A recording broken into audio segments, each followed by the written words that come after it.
ये हमारा परसेंटेज पर आज हमने नए क्वेश्चन लेकर के आए हैं और ये मैंने क्वेश्चन देखो इस पर लिख दिए।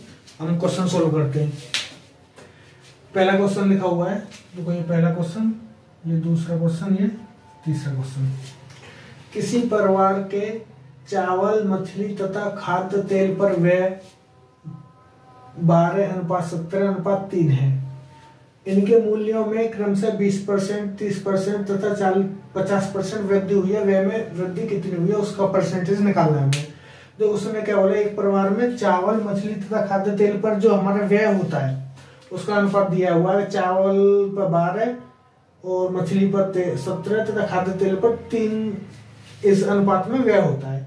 और अगर इनके मूल्यों में 20%, 30% और 50% की वृद्धि हो गई है तो अब बताओ कि व्यय में कितनी वृद्धि हुई, कितने परसेंट की वृद्धि हुई।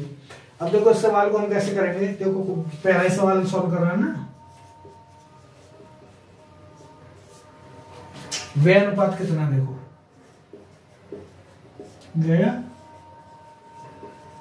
अनुपात दिया हुआ है हमें 12:17:3, ठीक है, व्यय का अनुपात है। अब इनके जो रेट है, इसके रेट में 20% की वृद्धि हुई है, इसके रेट में 17% की वृद्धि हुई है, इसके रेट में 50% की वृद्धि हुई है। अब जो वृद्धि हुई है तो उसके बाद जो हमारा व्यय हो रहा है वो कितना परसेंट इस वाले व्यय से कितना परसेंट बढ़ गया है वो हमें निकालना है। अब देखो हम क्या करते थे, अनुपात को हटाने के लिए हम क्या करते थे 12x, 17x, 3x, x लगा के कैसे करते थे, यहाँ 12x कर दिया, ये 17x कर दिया और ये 3x कर दिया, अनुपात हटा देते थे। अब हमें इसमें क्या करना है, हमें इसमें परसेंटेज के अनुसार इसको सॉल्व करना है। तो हम इसमें x नहीं लगाएंगे, x लगाएंगे तो सवाल को करने में हमें थोड़ा सा काट पीट करने में दिक्कत आएगी। तो हम क्या करते हैं, हमने माना कि ये कितनी है वैल्यू 120, ये वैल्यू कितनी है 170 और ये वैल्यू कितनी है 30। हमने x की जगह पे इसमें 10 का गुणा कर दिया तो 120 हो गई, 170 हो गई, 30 हो गई। ये हमने किस लिए किया है, ये हमने अनुपात हटा दिया है। तो जो इस पे व्यय हो रहा है वो कितना है 120, इस पे व्यय जो हो रहा है वो है 170, इस पे जो व्यय हो रहा है वो है 30 और टोटल व्यय कितना हो गया हमारा, यहाँ पे लिख देते हैं टोटल व्यय। कुल व्यय कितना हो गया 120 और 170 को और 30 को जोड़ेंगे कितना होगा, ये 200 हो जाएगा, ये 120, ये हो जाएगा 320, ठीक है। अब ये हमारा टोटल व्यय हो गया 320। अब इन पे निकालो, देखो 120 में कितने की वृद्धि हुई है 20% की, तो 20% की वृद्धि हुई है ना। तो अब देखो इसमें वृद्धि कितनी हो गई, इसमें बढ़ गए 24 रुपए, इसके खर्च पर कितने बढ़ गए 24 रुपए। अब 170 में कितने की वृद्धि हुई है 30% की, इस पर कितने बढ़ेंगे कर दो, बढ़ेंगे 17 रुपए, ठीक है। अब 30 पर कितने की वृद्धि हुई है 50% की 3200, ये कितने हो जाएंगे 15 रुपए। जो हमारी वृद्धि हुई है 24, 51 और 15, तो टोटल वृद्धि कितनी हो गई, टोटल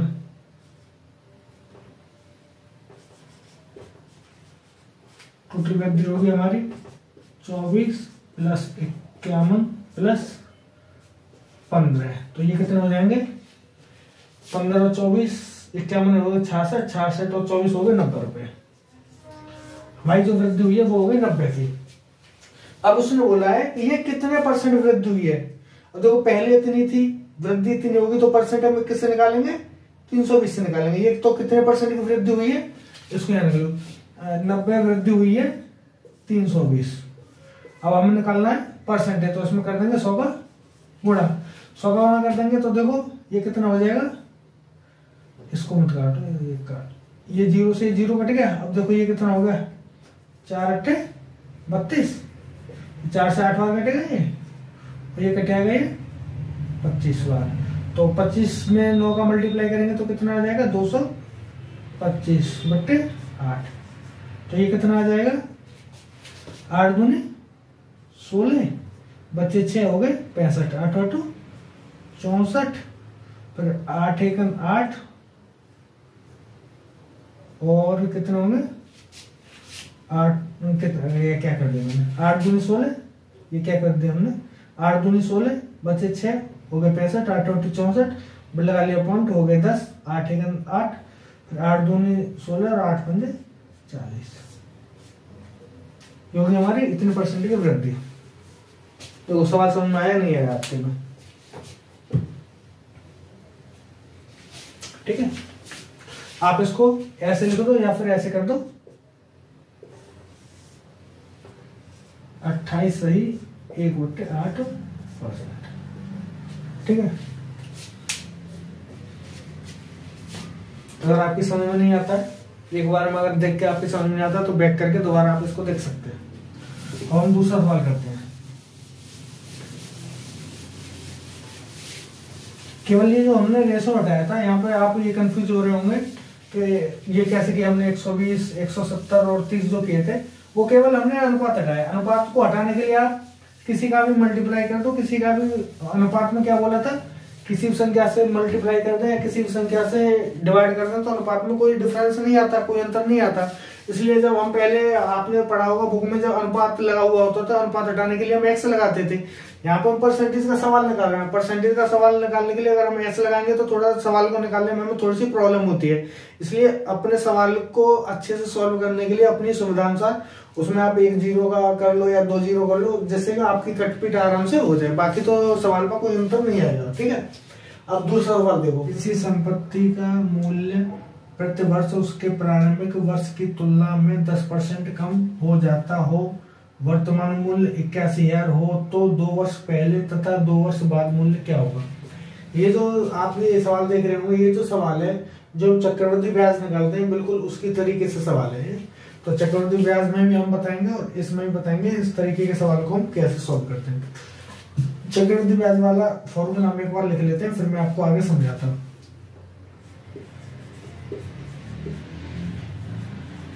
मिश्र धन बराबर मूलधन, अगर वृद्धि हो रही है, आर कितनी होती थी परसेंटेज दर, और एन होती थी वर्ष, कितने वर्ष के लिए ब्याज है, ठीक है। अगर वृद्धि होती थी तो प्लस लगाते हैं और अगर कमी हो रही है तो यहाँ पे माइनस लगा देते हैं, बस इतना अंतर, ठीक है। मूलधन 1 - R/100 ऊपर एन, ठीक है। पहले मैं यहाँ आपको इस वाले तरीके से सवाल सॉल्व करता हूँ, फिर मैं दूसरा तरीका आपको बता देता, ठीक है। इसमें हमें 10% कम हो रहा है, ठीक है, तुलना में 10% कम हो रहा है। वर्तमान मूल्य 81,000 है तो 2 वर्ष पहले तथा 2 वर्ष बाद मूल्य ज्ञात करो। तो ये मूलधन कितना आ जाएगा हमारा 81, जो मूलधन होता था, जो हमारी वैल्यू होती थी, वो हमारा ये मूल्य हो गया 81,000 रुपए। 1 - R कितनी हमारी 10% की कमी हो रही है, सो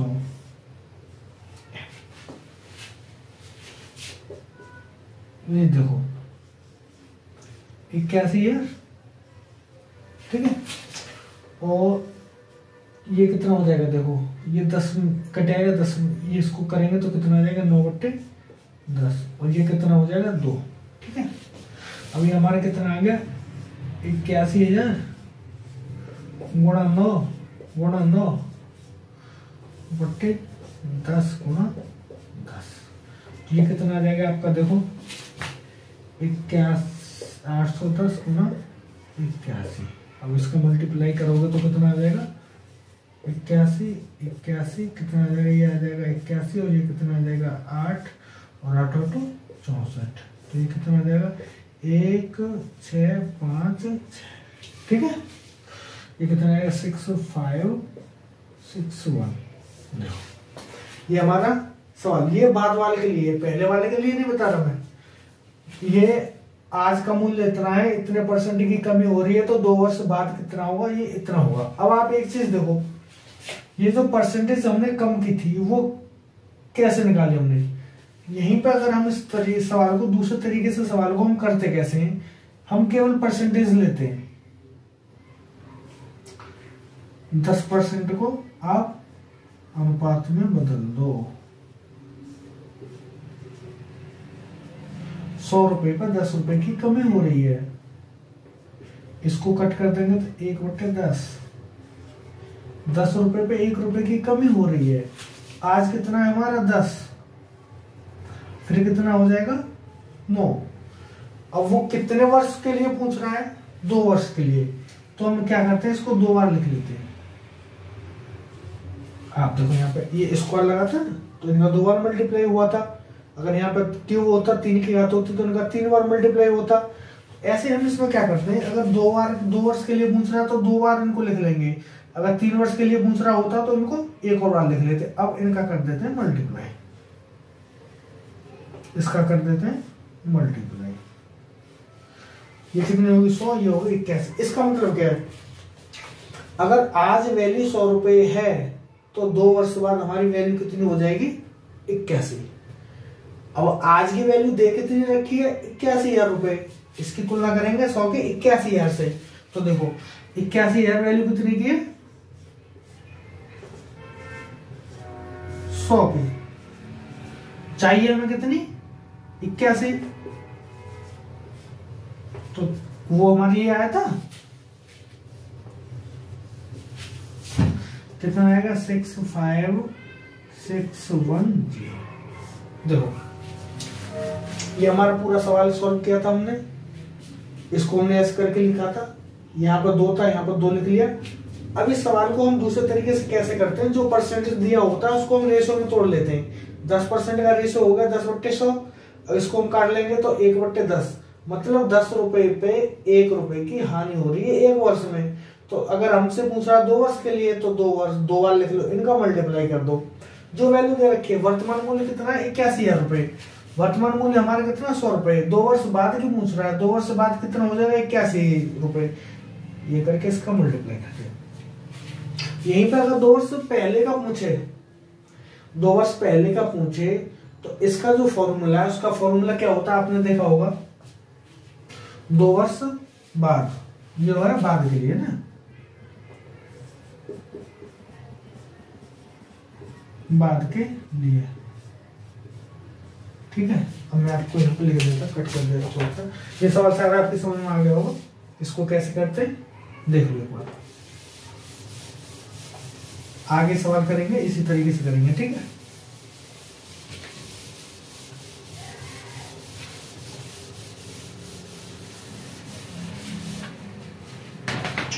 ये हो गया बाद के लिए। अगर पहले के लिए मैं सुधर,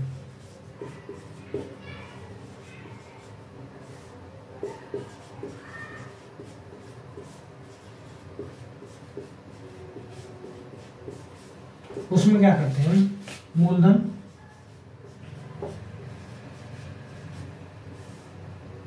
बट्टे 1 ± R/100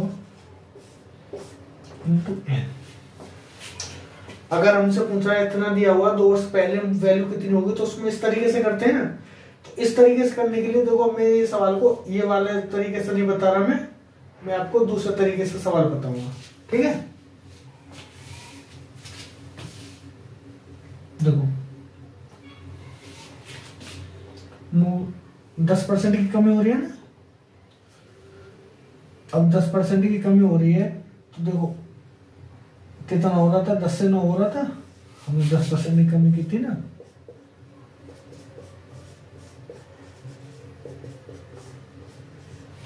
दस से 9 हो रहा है, 2 वर्ष के लिए पूछ रहा है। ये कितना हो गया 100, ये कितना हो गया 81। जो पहले आया वही आएगा, लेकिन इसमें अंतर कितना आ जाएगा, इसमें पूछा 2 वर्ष पहले कितना, आज 81,000 रुपए है, 10% की कमी होने के बाद 81,000 रुपए है, तो पहले कितना था 81 वैल्यू कितने की 81,000 की। ये मैं बता रहा हूँ, ये जो 81 वैल्यू है 81,000 आएगी।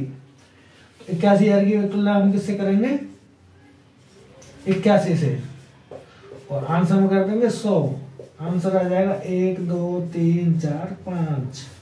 ये 2 वर्ष पहले के लिए आएगी, 2 वर्ष बाद के लिए निकाला था तो इसकी तुलना करेंगे 81 का मल्टीप्लाई करता है, पहले के लिए पूछा तो इसकी तुलना करके इसका करेंगे, इसमें तो यही आ जाएगा। मूलधन कितना है हमारा 81,000 रुपए, इसको तोड़ेंगे तो वो कितना आ जाएगा 9/10 की घात 2, 10 पहुंच जाएगा ऊपर, कितना आ जाएगा 10 × 10/9 गुना 9, तो वही चीज आ गई ना, समझ लो एक बार इसको। आगे बढ़ते हैं, सवाल नंबर तीसरा करते हैं।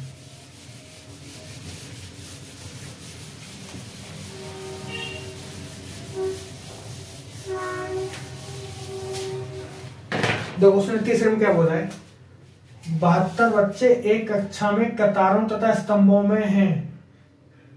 स्तंभों में इस प्रकार खड़े हैं कि प्रत्येक कतार में बच्चों की संख्या प्रत्येक स्तंभ में बच्चों की संख्या से 12.5% अधिक है। प्रत्येक कतार तथा स्तंभ में बच्चों की संख्या बताओ। देखो बच्चे कितने हैं, बच्चे आ गए 72, ठीक है। यहाँ पे लिख लो स्तंभ, मैं आपको समझाने के लिए बता रहा हूं ये। यहाँ पे लिख लो कतार 12.5% अधिक, रेशो बदलो।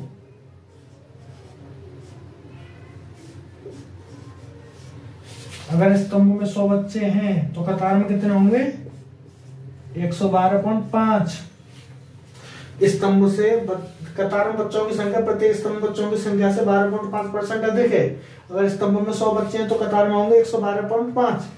इसको मल्टीप्लाई करके इसको तोड़ लो, कितना आ जाएगा, 125/1000। 125/1000 को काट पीट करोगे तो 1/8। 125 से 1000 घटेगा 8 बार। इसका मतलब क्या हुआ, अगर स्तंभ में कितने 8 बच्चे हैं तो इसमें कितने हो जाएंगे, 9 बच्चे। ये जोड़ के आएगा ना, इतने अधिक है, 12.5% अधिक है, मतलब 8 पे 1 बच्चा अधिक है। तो अगर स्तंभों में 8 बच्चे हैं तो कतार में कितने हो गए, 9 बच्चे। जैसे ही होगी कतार में 9 बच्चे, 1 2 3 4 5 6 7 8 9। स्तंभ में हो गए 8 बच्चे, 1 2 3 4 5 6 7, 1 2 3 4 5 6 7 8। ये स्तंभ हो गया 1 2 3 4 5 6 7 8 9। इनका 8 गुना 9 कितना आ गया, 72 बच्चे। ये हमारा आंसर है। इसमें आपको कुछ भी नहीं है, कितने परसेंट बच्चे अधिक है उतने का रेशियो बना के इसको काट पीट कर दो। नीचे आएगा वो स्तंभ आएगा, ऊपर आएगा वो जोड़ के कतार आएगा, ठीक है। ये आपका आंसर आ गया। इसमें ज्यादा कुछ समझाने की जरूरत नहीं है, बस आप एक बार देख लो, मैंने बता दिया, आप समझ लो। आज के लिए बस इतना ही। अगर आपको हमारा वीडियो अच्छा लग रहा है तो हमें आगे बढ़ाएं, दूसरे लोगों तक पहुंचाएं, जिससे कि हम दूसरे लोगों तक भी पहुंच लें। आपका बहुत बहुत धन्यवाद। ये मैं परसेंटेज पर लास्ट वीडियो बना रहा हूँ, उसके बाद में परसेंटेज का चैप्टर ही खत्म कर रहा हूँ अपनी तरफ से। ये मेरा जो मैथ है RS अग्रवाल का न्यू वर्जन है। अगर आपको कोई सवाल ऐसा लगा कि आपकी समझ में नहीं आया तो आप मेरे को कमेंट लिख के, क्वेश्चन नंबर लिख के, पेज नंबर लिख के मेरे को बता दो। वो क्वेश्चन मैं आपको सॉल्व करके बता दूंगा। या कोई चीज मेरे से छूट रही है, आप कोई ऐसा क्वेश्चन है जो अलग तरीके से बताना है, तो वो भी क्वेश्चन नंबर आप मेरे को लिख के बता देना, उसका वीडियो में अपलोड कर दूंगा, ठीक है। आप लोगों का बहुत बहुत धन्यवाद हमें सपोर्ट करने के लिए।